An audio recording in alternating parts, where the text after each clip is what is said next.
parceiro rubro-negro, minha parceira rubro-negra, vamos às notícias do Flamengo. Vamos estar comentando aí as notícias do Mengão, vamos falar sobre o Varela, sobre o Wallace. Fim praticamente da rodada do Campeonato Brasileiro, tá rolando a partida agora do Fortaleza, amanhã tem jogo, mas pros interesses, digamos assim, pro Flamengo, já terminou a rodada. Vamos estar comentando sobre isso também, várias outras notícias do Mengão, então assiste o vídeo completo, assiste o vídeo inteiro pra você ficar por dentro de tudo. Belezinha? Tranquilão? Se inscreveu, meu querido?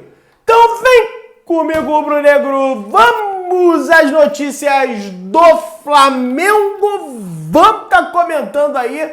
Negócio é o seguinte, rapaziada, fim dos interesses do Flamengo aí no Campeonato Brasileiro. Tivemos aí a vitória do Palmeiras, infelizmente, tivemos a vitória do Corinthians, a vitória do Fluminense, a derrota do Atlético Mineiro para o Corinthians, foi bom e ruim, melhor na minha concepção seria o empate, mas beleza.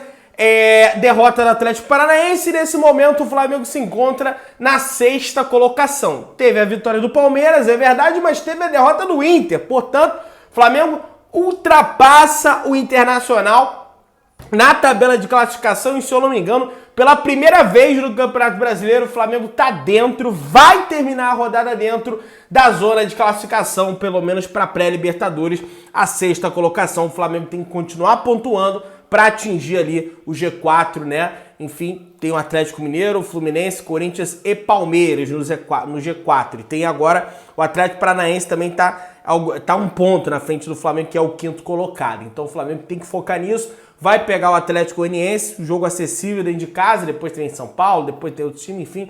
Mas dá pro Flamengo brigar nesse segundo turno. E continua, infelizmente, 9 pontos, né, atrás da equipe do Palmeiras. Enfim, vamos lá, vamos estar passando. Tava vendo o jogo da Galinha agora, perderam com pênalti, né?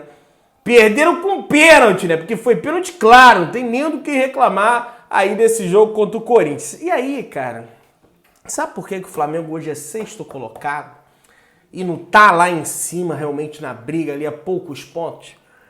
Porque durante meses nós aturamos um técnico horroroso no nosso comando. E aí a gente vinha aqui no canal, falava, ó, esse cara é horrível.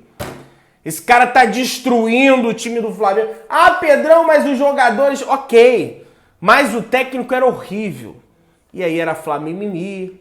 E aí, porque é torcedor, não conhece de futebol. Tá aí. Mudou o treinador, mudou da água pro vinho. Pedrão, mas é aquele jogo contra o Inter lá, meu amigo, era o primeiro jogo do Flamengo com o Dorival Júnior, por favor, né? Não era nem pro Dorival estar na beira do gramado, ele pegou e foi pra beira do gramado.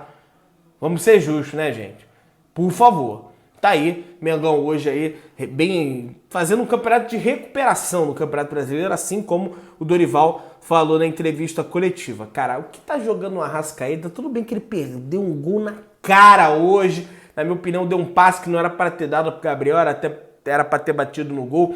Mas, meus amigos, o Arrascaeta é o jogador que tem mais assistências do mundo nesse momento. Tudo bem, a temporada europeia vai começar e coisa e tal. Nesse ano, o Arrascaeta é o jogador que mais tem assistência no mundo! No mundo da bola! É o uruguaio, o meio-campista Diojan de Arrascaeta. Só ajeitei aqui rapidinho. No Campeonato Brasileiro, ele é o líder em assistências, evidentemente, com 7. E também o líder em grandes chances criadas, com 11. Né? São 15 jogos, 2 gols, 7 assistências. São 127 minutos para participar de um gol, 40 passes decisivos, 32 desarmes. O que o pessoal, ele não desarma, tá? E a nota dele no SofaScore é 7.54, a segunda maior nota do SofaScore do aplicativo, que só perde para o Gustavo Scarpa. Mas, na minha opinião, o Arrascaeta joga muito mais que o Gustavo Scarpa, tá? Vamos estar passando aí pro próximo assunto. Cara, eu vejo muita gente criticando o Gabigol, eu também critiquei. Meu querido, mas antes, se inscreve no canal, tá? Dá essa moral pra nós, não esquece não, vamos comentar aqui, comentar um pouco mais sobre o jogo de hoje, vamos fazer outros comentários também, mas se inscreve aí.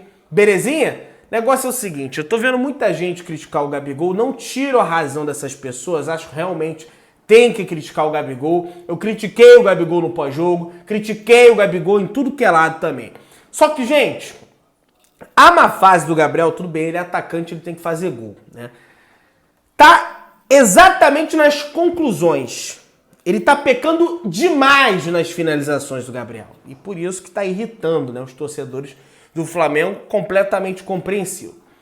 Dito isso, o Gabriel tá jogando pra caramba. Ele sabe... Vocês viram o passe que ele deu pro Arrascaeta hoje, de trivelinha? Se ele dá aquele passe reto, não ia dar pro Arrascaeta pegar a bola. Até daria, mas ficaria sem ângulo pra finalizar de cavadinha como ele finalizou. E aí depois ele foi e cruzou na cabeça do Pedro. Mas, gente, o Arrascaeta tá jogando... O Gabriel tá jogando demais. Cria espaço, dá passe, articula a jogada. Entendeu? Pode estar meio de cara feia ali, porque não tá fazendo gol, coisa e tal, normal, tem que estar de cara feia. A gente vê que é um cara competitivo, mas, cara, longe de uma postura individualista. É só você ver a imagem aí que tá circulando nas redes sociais do gol do Pedro, como ele comemora o gol do Pedro, né? Ele vibra de uma forma absurda ali. Então é uma mentira dizer que ele não gosta que o Pedro faça gol. Ele tá puto porque ele não tá fazendo gol. Tem nada a ver com o gol do Pedro. Entendeu? E seleção, cara, deixa a seleção no final do ano, vamos pensar no Flamengo. Eu acho que o Pedro tem que ir pra Copa realmente e tal, mas vamos pensar no Flamengo, tá? Vamos estar passando pro próximo assunto, ó, já que a gente já tô no assunto Pedro, desde que o Dorival Júnior chegou no Flamengo, o Pedro tem 13 jogos com o manto rubro-negro, 9 gols marcados, 5 assistências. São 14 participações diretas em gols, 18 finalizações certas. 62% de precisão nas finalizações, com uma participação direta em um gol do Flamengo a cada 36 minutos. Esses são os números do Pedro. E aí muita gente fala, tá vendo? O Bruno Henrique lesionou, então entrou o Pedro que tá jogando demais. Gente, eu não vou... O próprio Gil comentou isso, né? Ele falou que não ia dizer há males que vá para o bem, que eu jamais vou querer que o Bruno Henrique tenha a lesão que ele teve, entendeu? De ficar um ano e tanto tempo, 10 meses fora do futebol, entendeu? Eu não vou falar um negócio desse, mas, cara, o cara entrou e tá dando conta do recado. E é uma característica completamente diferente da do Bruno Henrique. É um atacante diário, o Bruno Henrique faz esse papel, mas é um cara de velocidade também, entendeu?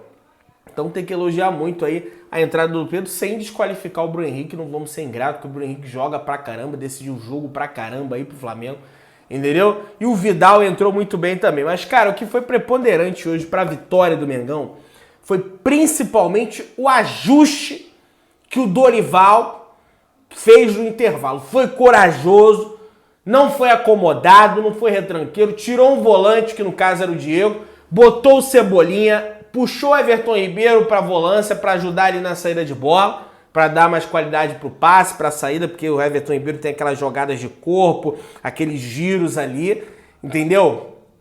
E o Diego, na minha opinião, apesar dos comentaristas estarem elogiando ele, não acho que ele fez esse jogo todo aí que estão falando, não, tá? O Flamengo só precisa pecar menos nas finalizações. Um outro registro que eu queria deixar com vocês aqui, porque eu sempre brigo, principalmente pela torcida visitante, pra vocês terem uma ideia, o Flamengo como visitante esgotou todos os ingressos como visitante, a torcida do Flamengo esgotou, comprou tudo, acabou, não tem mais. Se demora até ingresso na torcida do outro time, o Flamengo comprou. O rubro-negro comprou, a gente sabe que acontece, tem que amaciar o ato, senão dá ruim. E aí... O que acontece é o seguinte, a torcida visitante mais uma vez foi maltratada na ressacada. O Caemota publicou aqui, ó, importante fazer o registro também do que aconteceu no pós-jogo na ressacada. A polícia militar segurou a torcida visitante até que o ônibus do Flamengo deixasse o estádio. A questão é que a delegação almoçou no vestiário, retardando a liberação em mais de 1 hora. No calor das 1 hora, os torcedores foram perdendo a paciência com a demora e a situação ficou delicada quando muitos começaram a passar mal. Mulheres e idosos tiveram que ser atendidos já no gramado da ressacada. Uma mulher desacordada foi carregada até a ambulância. Com o prolongamento da espera e os protestos, o diretor Cacau Cota falou com a polícia que a delegação ainda demoraria para sair do estádio e a liberação foi feita aos poucos. Setor visitante foi aberto para a saída por volta das 2h15, um completo absurdo.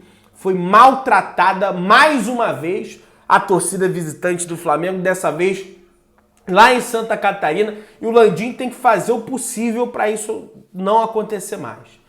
O cara às vezes viaja, até o próprio cara que mora lá também, enfim, vai, coisa e tal, e é maltratado dessa forma, pessoas passando mal, aquele calor absurdo ali, né, das 1h da tarde. Vamos estar passando pro próximo assunto, ó, acabou, hein? Ingressos completamente esgotados aí para a torcida do Flamengo contra a equipe do Atlético Paranaense, tá? Não tem mais ingresso, vai lembrar que quem adquiriu o ingresso tem que ir numa loja física do Flamengo, o Flamengo soltou o link no Twitter lá dos pontos de troca, né?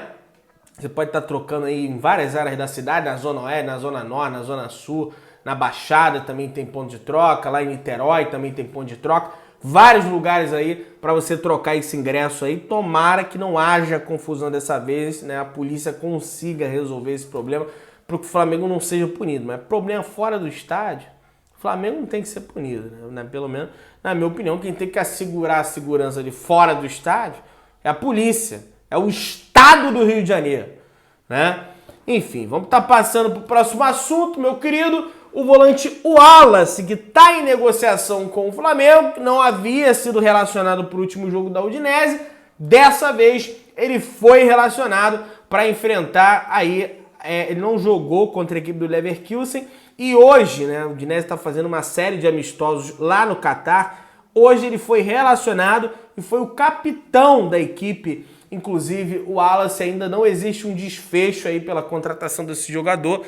O Flamengo ainda aguarda, né, com paciência a questão da Udinese aí. Vai lembrar que é só até terça-feira para inscrever jogadores na Copa do Brasil, beleza?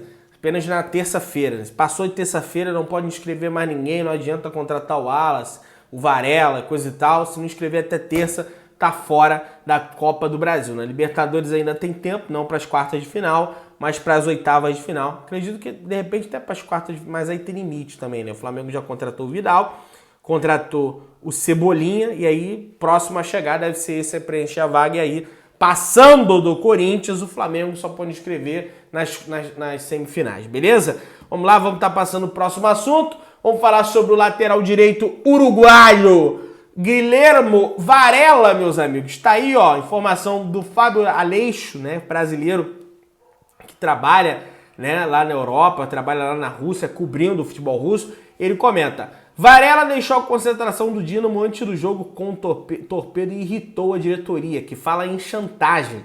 Treinador diz que o atleta cometeu um erro, mas gostaria de seguir contando com ele. A gente diz que segunda-feira será o dia D, o dia que vai decidir. E aí o Mauro César trouxe uma informação também nesse sentido, falando que o Guilhermo Varela sumiu do Dinamo de Moscou e tudo indica que ele deve acionar a tal da cláusula lá, o tal do dispositivo da FIFA para romper o seu contrato com o time russo e vir para o Flamengo, meus amigos. Informação que o Mauro César Pereira comentou aí também. Então, Guilhermo Varela deve se acertar com o Flamengo em breve. Amanhã deve ser o grande dia. Afinal de contas, abriu a janela, né? O Flamengo tem que resolver essas situações logo. Vai terminar o prazo para a Copa do Brasil. O Flamengo tem pressa, entendeu? O Flamengo precisa contratar volante ainda, porque de primeira, tudo bem, gente. O Vidal faz a primeira. O João Gomes pode fazer a primeira, mas de ofício,